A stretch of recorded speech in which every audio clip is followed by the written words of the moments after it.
Alright, it's time to talk about Insidious Chapter 3. Now we're into unfamiliar territory. I have not seen this until today. The second one I saw at the theaters on a date back in 2013, so it was like a first time watch again last night. Or tonight. Yeah, tonight. Why did I say last night? It was like a first time watch, but technically not. This is a first time watch, and this is directed by Leigh Whannell, who has written the first two and this one. And this is his first directing job, and this guy has gone on to direct other things like Invisible Man and Upgrade, yada yada yada. Upgrade being my favorite. And this one was good. I mean, it's kind of getting repetitive at this point. It's same thing. This is a prequel. It's got the problems that prequels have, that they feel kind of unnecessary. They're explaining things that don't need to be explained, but whatever. The plot synopsis is we got Lin Shaye playing Elise once again, except now she's alive. This is like 2-3 years before the events of part 1 and 2. And she's got to help this girl who wants to see her mom again. Kind of like in Annabelle Comes Home, that chick who wants to see her dad again, and she fucks up everything for everybody because she's an idiot. This movie has a higher Rotten Tomato score than Part 2, but I think this isn't as good as Part 2 or Part 1. So, of course, as always, I will always have the opposite opinion of everybody. So, that's what's so great about my channel. You can always expect a different opinion. Sometimes I go with the bandwagon, not on purpose, or, not on purpose. Like, I like Child's Play 2 the most. So does everybody. I love the final chapter the most. Friday the 13th. So does everybody. But in this franchise, I know a lot of people love 3 more than 2. Especially when you look at Rotten Tomatoes. But I do not. I have a different opinion. And let's go over it in this week's Horror Franchise Wednesday.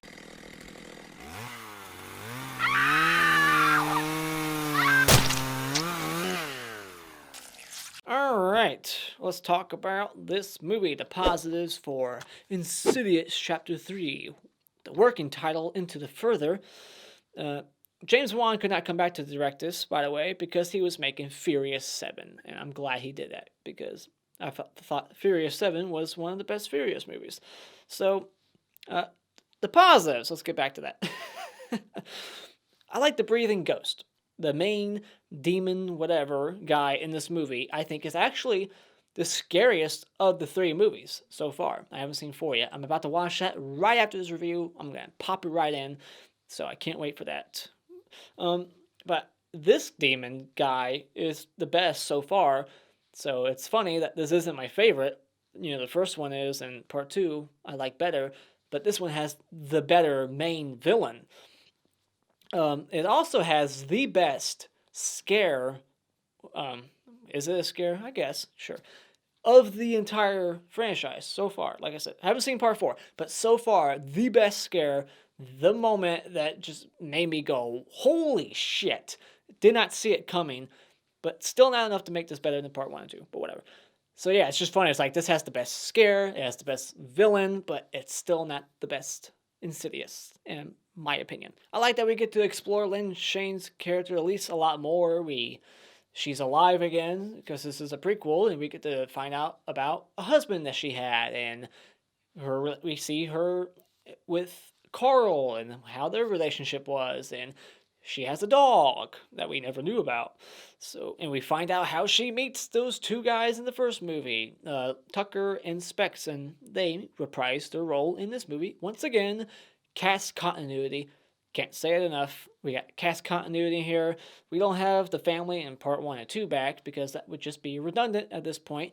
Again and again and again, how much shit could possibly happen to that family. So I think it makes sense that we're focusing on a new family, but I just don't like the new family. But it makes sense, writing-wise. I like that the main ghost in this movie doesn't want to take over a body like the first 2. The Darth Maul demon wanted the boy, and the Bride in Black wanted Josh.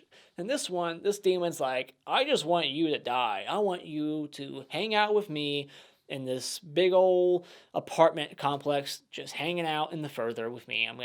And he makes everybody kill themselves. That's like his method. He tries to get you to kill yourself. So I just thought that was a lot more eerie and awesome. So I think that's about it for the positives. There's not a whole lot to say about these movies. These are going to be quick reviews. So let's get into the negatives. The dad in this movie.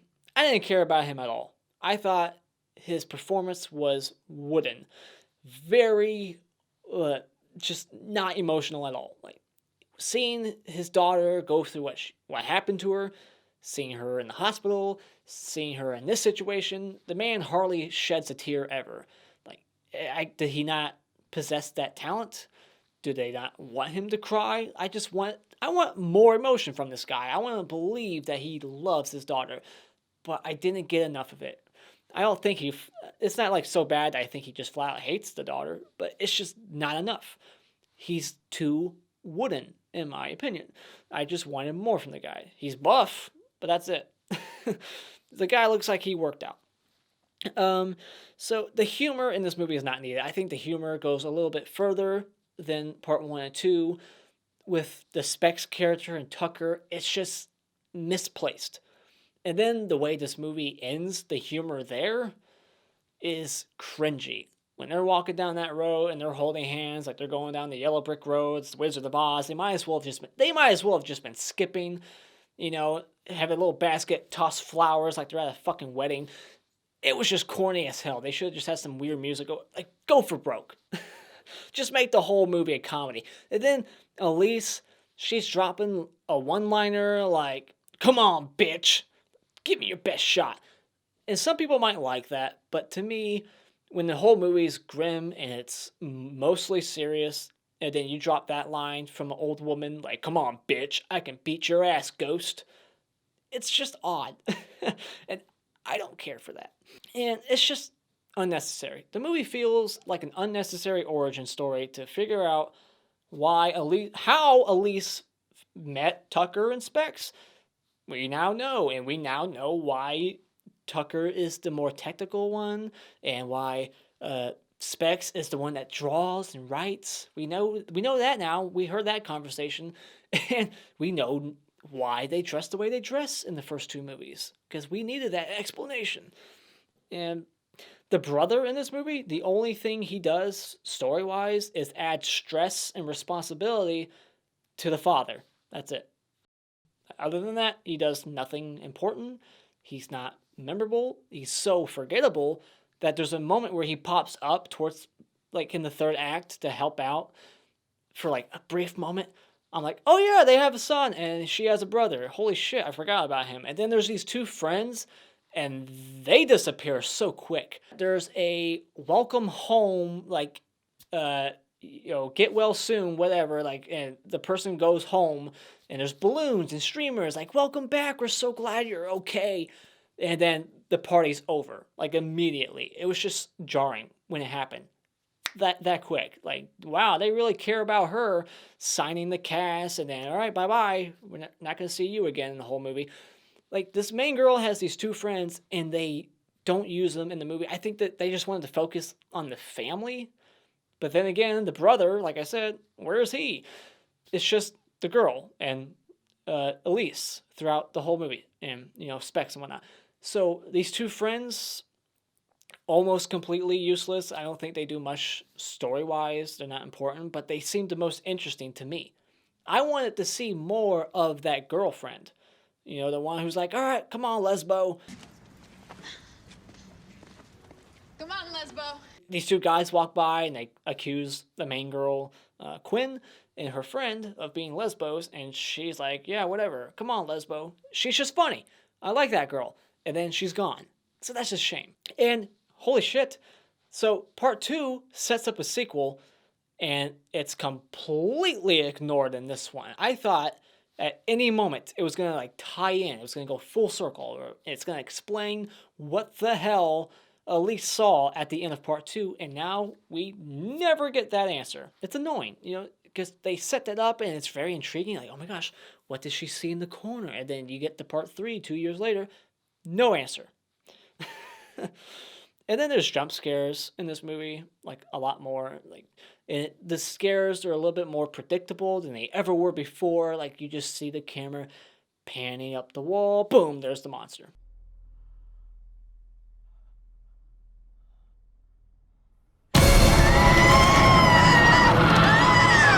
And yeah, Quinn's friend's not in film enough. I wrote that down. See, that's how important it was to me.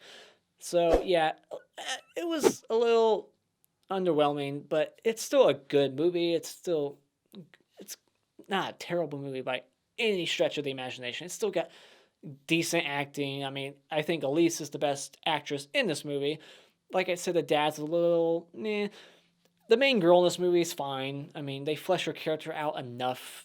You know her goals and ambitions. You know her past, and she wants to talk to her mom. So you're on board with her character. You want to see her succeed. You don't want to see her die. The movie has some dark moments, some cool scenes, little things I can cherry pick and be like, that was great, that was great. But there's a lot of things in between that I just didn't care for. When it comes to Insidious 3, maybe just rent this one at Redbox. Alright, let's talk about this $11 million budget. This is twice the budget of part 2. And where did that money go? It's the same scope and feel of the first two. So I wonder where all that money went.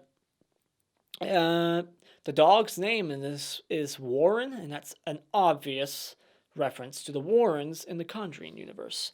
So this movie opens up with Elise, and she's trying to help out this girl, and it's the typical, like, I promised I would never do it again, and then we know she's clearly going to get back into her, profession, because this is a prequel. And that's the same problem with most prequels. It's like, I know where this is going. I know who's going to live in this situation because it's a prequel. And then the main girl is a food blogger, which is a seriously stupid thing. No one cares what the fuck you're eating, all right? James Wan has a little cute cameo in here. He's like a director. He's in the theater. And then we get the moment in the movie that literally made me yell out loud, like, holy shit, because it took me by surprise. It's the one scare that I did not see coming, and that's when Quinn, the hottest chick in this movie, Quinn, forgot to talk about that.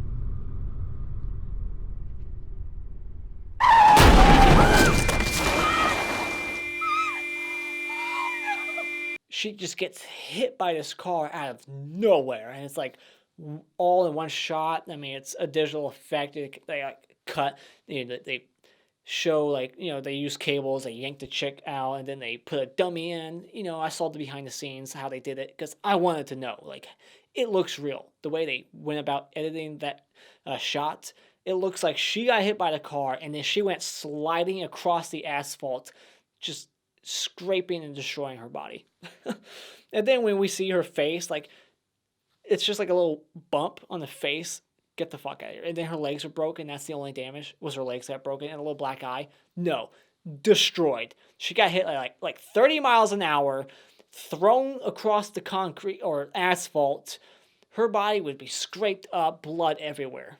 But it's PG-13, so we can't be too brutal. And then we see the typical cliche crazy old lady, the lady with the weird eyes, and she can see the ghost too, and she actually does something helpful in the end, unlike the brother. She has a more useful presence in the film than the brother, which is odd. Something dumb to point out, that's what I do. I found it funny that Elise, and I'm sure someone can explain it to me, but she opens the door to her basement, and she's looking for, like, the string to pull for the light, but there's a light switch right there. So it's like, what's the light switch for? The light's all the way down there in some other room? Why wouldn't that light switch right there be for the light above you instead of having to pull and tug on a light? I'm realizing how stupid this is to point out, but I can't help it. It just was odd. I was like, wait, light switch, pull, you need both? Or just one? Huh? Whatever. So I wrote, she can't taste anything. I thought that was going to go somewhere when she's like, I can't taste anything, but it never gets explained. Maybe it's because she has half a soul. that she can't taste anything. Whatever. She's reading Clockwork Orange, and that is a Stanley Kubrick movie. And I mentioned that because there's a moment in this movie that's like The Shining. That's the same shot from The Shining, is it not? When Danny Torrance is like on the bike and he's looking at the door. It looked like the same shot. I could be wrong, but it looked like the same shot from The Shining. So I'm curious if that was the intention of that shot in that scene. So, and then another dun dun dun moment. I mentioned one in part 2, and this one, she's knocking on the wall, and the neighbor responds knocking back, and then she starts texting the neighbor, the friend who disappears from the movie, who should have been in it the whole time. He texts back like, I'm not knocking, I'm at a different house. Dun dun dun. And we find out Elise was married and her husband killed himself. I guess he was depressed. I guess she wasn't a good wife. Or maybe he just had depression, whatever. And then the ghost in the hall, not good at answering questions. That's what I wrote down. Yeah, so Elise, she's in the further, and she asks this ghost a question, and the ghost completely answers a different question.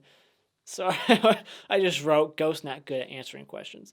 It's like, where is he? He's like, I'm cold. It's like, that's not the question, bitch. Answer the question. But it's a effective scene. Like, she's going down the hall, and every door is like almost like a portal to like a different victim. Like, you see like a different victim on display, that he's got all this collection of victims in every room in the hall. The webcam scene, that's the last time we see her friend on the webcam. She's like, who's that behind you? And then there's no one behind her. But didn't she say Alex? I thought she said, hey, what's Alex doing behind you? Is Alex the friend next door? I don't know. I should have looked that up, but I don't got time for that shit. So let's move on. So we get a little bit less of Tucker and Specs in this movie, a little less than part 2. And then Parker Crane, I love that we see like premonitions of future events, like Parker Crane, the Bride in Black, who's played by the same guy from part 2, cast continuity.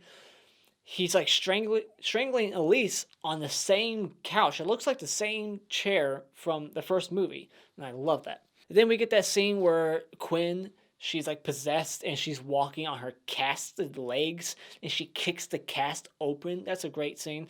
And then she takes like a box cut and she's about to like slice her own throat, which is weird because didn't they say that this demon, the breather, whatever, he tries to get his victims to kill themselves. And I thought that was going to tie into the story about Elise's husband.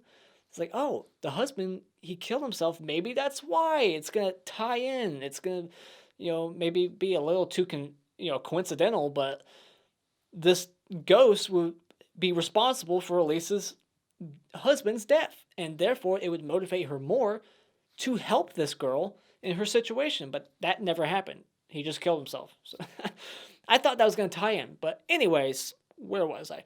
So she's possessed in that moment, and she's about to slice her throat, like slit it wide open with a box cutter. But that's not her doing that. So that's not technically killing yourself. You're getting killed while possessed. So I thought that was odd, seeing as how he's supposed to make the victims do it themselves.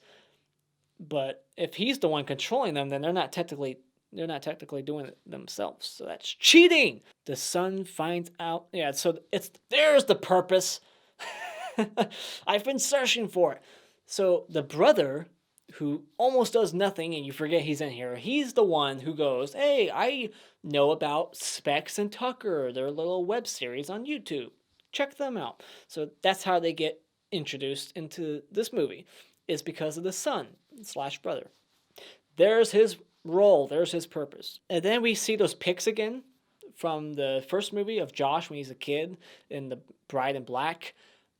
Would Elise have possession of those? Did she have possession of those? I thought the mom did, Josh's mom.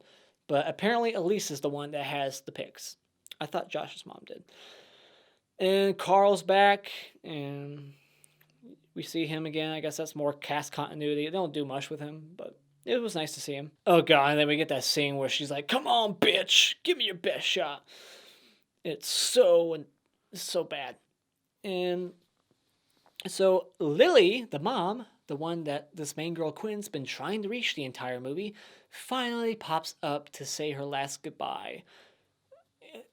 I just don't get that. Like, when I think about things like this logically, why would you want to believe that your loved ones are just stuck in this dimension where they can't see you? Oh, they can see you, but they can't talk to you. They can't feel you. Nothing. That would be like hell.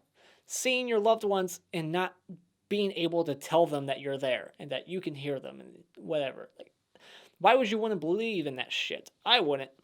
I would want to believe that there's somewhere better. Heaven. Not watch me all the time.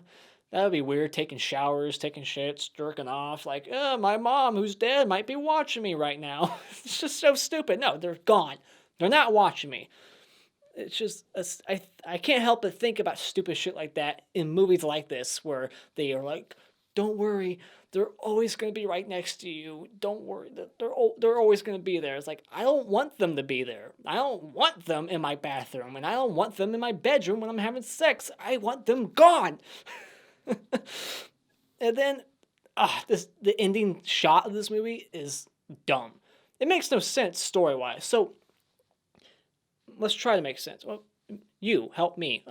So, the ending shot of this movie is the Darth Maul Fireface demon from part 1 just popping up out of nowhere for a final scare, because that's what horror movies gotta do, right? Final scare. This is 2-3 years before the events of part 1, and Elise met that demon for the first time in part 1. Did she not? Because when she gets there, she's looking at the ceiling, and she's telling Leigh Whannell what to draw, like, red face, fingernails, blah, blah, blah. Like, that was the first time she met that demon. And now he's just right there, 3 years prior. Did she see him? Did we ever get anything confirmed that she knew him prior to the events of part 1? I'm just curious on that, so help me out. It's just a dumb last scare. Not needed at all. Oh yeah, then we get the, going down the yellow brick road. Let's hop down the road, holding hands. Like, she literally, Elise, puts her hands out like this, like, grab me, boys, let's walk down the street. And it makes no sense. Why are they walking down the middle of the road to just get hit by a car like Quinn? Like, there's their van right there. Are they taking her to her car? There's a better way to get there. It's called the fucking sidewalk.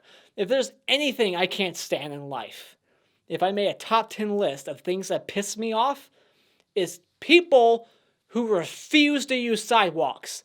All right?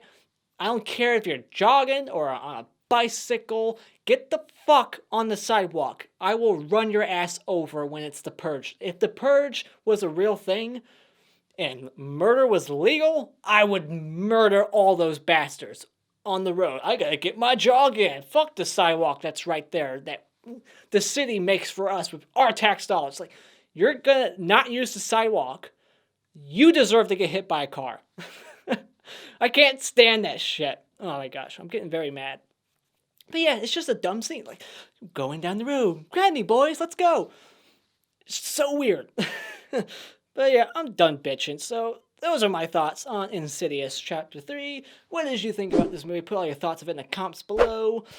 And I look forward to watching part 4. I'm about to watch that right now. So I'm going to get to that in about a minute. So thank you so much for joining me tonight. Like what you've seen, hit this like button, share with all your friends, become a Patreon to request movie reviews and much more. And you can become a subscriber today just by clicking on my cartoon face in about 5 seconds. And until next time, auf Wiedersehen.